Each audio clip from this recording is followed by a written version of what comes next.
Bonjour, bienvenue dans cette partie sur l'étude des fonctions de référence.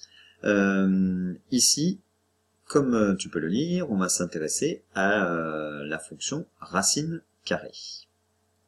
Hop, je change ma couleur, voilà.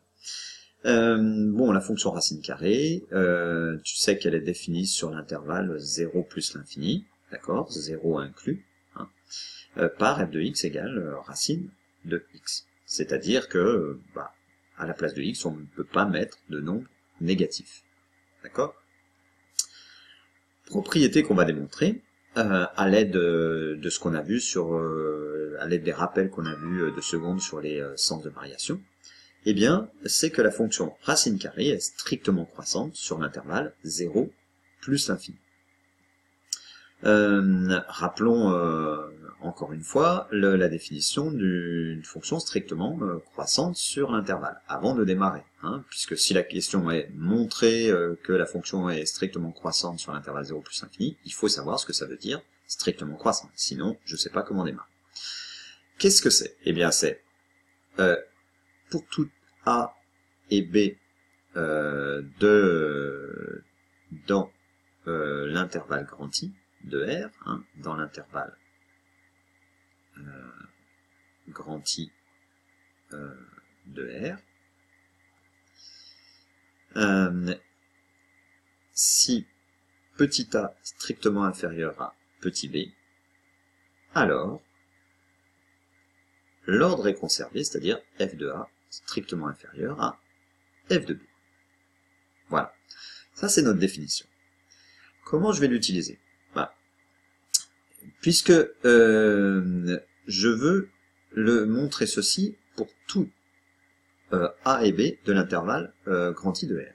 Je vais prendre deux éléments, a et b, qui correspondent à ce que je veux, c'est-à-dire dans l'intervalle grand I de R. Ici, notre intervalle, c'est 0 plus l'infini.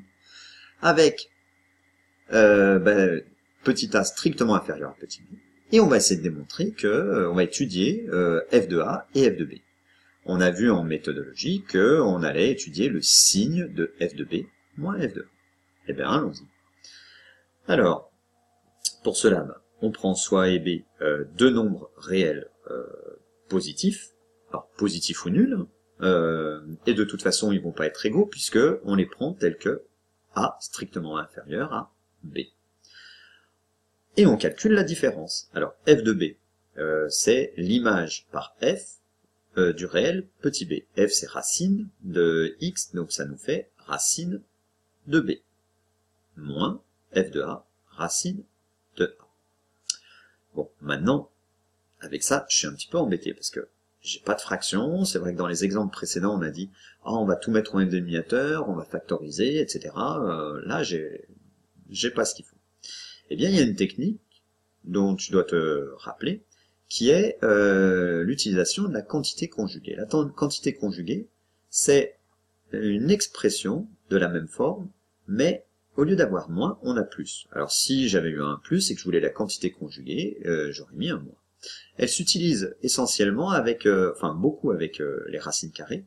Pourquoi? Parce que ça va revenir à faire a moins b facteur de a plus b.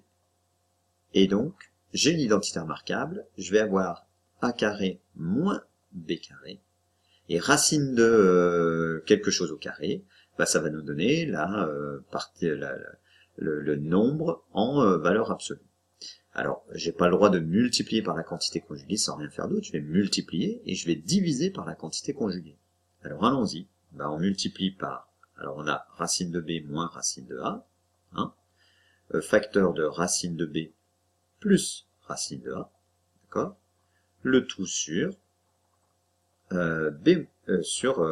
racine de b plus racine de a. Là, j'ai rien changé, d'accord, puisque quand je multiplie par quelque chose et que je divise par la même chose, c'est comme si je multipliais par 1. Et 1, c'est l'élément neutre de la multiplication. Donc, je fais quelque chose de neutre, je ne change rien. C'est égal à quoi? Eh ben, j'applique mon identité remarquable. Racine de b au carré. Racine de b au carré, ça donne b. Alors, pourquoi j'ai pas besoin de mettre valeur absolue? Parce que a et b sont des réels positifs. Donc, B est positif, et même strictement positif, puisque B est strictement supérieur à A, donc je peux laisser B. De même pour A, qui est positif. Donc ça me fait B moins A sur racine de B plus racine de A. Ah ben voilà, j'ai un dénominateur, j'ai des facteurs, je vais pouvoir étudier le signe. Comment? Eh bien déjà, A est strictement inférieur à B, donc B moins A est, comment? Strictement positif. Et puis, j'ai racine de B plus racine de A. Racine de B, c'est positif. Racine de A, c'est positif. Donc, racine de B plus racine de A, c'est strictement positif. Ça va de soi. Donc, f de B moins f de A, qui est égal à B moins A sur racine de B plus racine de A, est strictement positif. D'accord? Donc, f de B est supérieur à f de A. Et maintenant, je reviens à la définition.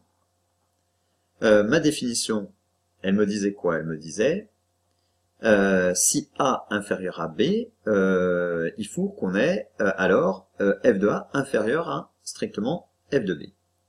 Bon bah, on a dans la première partie ici notre hypothèse. Notre hypothèse est ici. Hein. On a pris deux nombres réels positifs. On leur a pas donné de nom particulier, hein, ils sont quelconques. Donc je peux le faire avec tous les nombres de 0 jusqu'à plus l'infini, tels que A inférieur strictement à B. Et alors, à ce moment-là, si j'ai ça, j'ai f de B supérieur à f de A. C'est-à-dire que l'ordre est bien conservé. Hein, j'ai bien f de A inférieur à f de B. Eh bien, par définition, ça veut dire que f est strictement croissante. F est strictement croissante sur l'intervalle sur lequel on s'est placé, c'est-à-dire sur 0 plus l'infini. Et on peut la tracer en prenant quelques points. Alors, je vais prendre ici, je vais prendre un point là. Racine de 1, ça fait 1. Racine de 4, ça fait 2. Racine de 9, ça fait 3. Voilà. Et puis, on la trace. Hop, elle va pas être super, mais oulala. Voilà. Quand tu le fais, bon là, avec le stylet, c'est pas très très pratique, mais fais d'abord plusieurs fois à main levée, mais à vide, sans passer ton crayon, et quand tu sens que ton geste est suffisamment précis, là, tu as pris. Tu traces ta courbe. Évite les choses de ce style-là. Hein, ça, ce ne sont pas des... Enfin, il faut surtout pas le faire. D'accord? Pourquoi? On va voir ensuite, quand on lira la continuité, que c'est problématique par rapport à certaines fonctions, hein, puisque là... et puis en plus, on fait plusieurs images pour un même antécédent. Quand je fais ça, d'accord, là j'ai plusieurs images pour le même antécédent. Donc je suis pas en train de faire des fonctions. Voilà. Bon, et ben voilà, on se retrouve une autre fois pour continuer ce cours sur les fonctions de référence. Bon courage, à bientôt.